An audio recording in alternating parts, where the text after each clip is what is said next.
కాకినాడ పోర్టులో భారీ ఎత్తున రేషన్ బియ్యాన్ని పట్టుకున్నారు. ఈ విషయం తెలుసుకున్న డిప్యూటీ సీఎం పవన్ కళ్యాణ్ కాకినాడ పోర్టును సందర్శించారు. మంత్రి నాదెండ్ల మనోహర్తో కలిసి పోర్టులో సముద్రం లోపలికి వెళ్లారు. కలెక్టర్ షాన్ మోహన్ పట్టుకున్న రేషన్ బియ్యాన్ని పరిశీలించారు.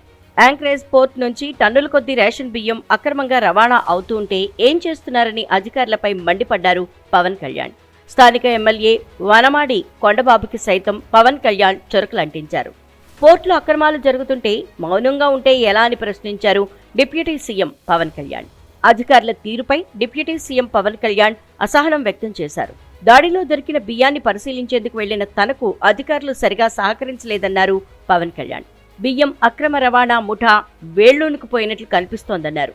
కాకినాడ తీరంలో భద్రత పేలవంగా ఉందన్న డిప్యూటీ సీఎం పవన్ కళ్యాణ్ సెక్యూరిటీపై కేంద్రానికి లేఖ రాస్తానన్నారు.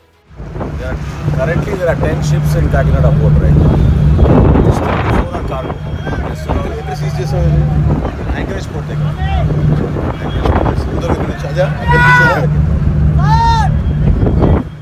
కాకినాడ పోర్ట్ స్మగ్లింగ్ కు అడ్డాగా మారిందని, స్మగ్లింగ్ అనేది కేవలం బియ్యంతో ఆగదంటూ పవన్ కళ్యాణ్ పేర్కొన్నారు.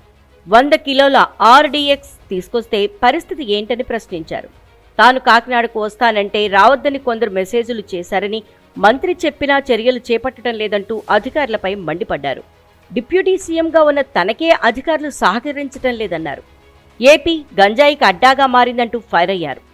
రూపాయి పెట్టుబడి లేకుండా రేషన్ బియ్యాన్ని తీసుకెళ్లి ఆఫ్రికా దేశాల్లో కిలో 70 రూపాయలకు అమ్ముతున్నారని పవన్ మండిపడ్డారు.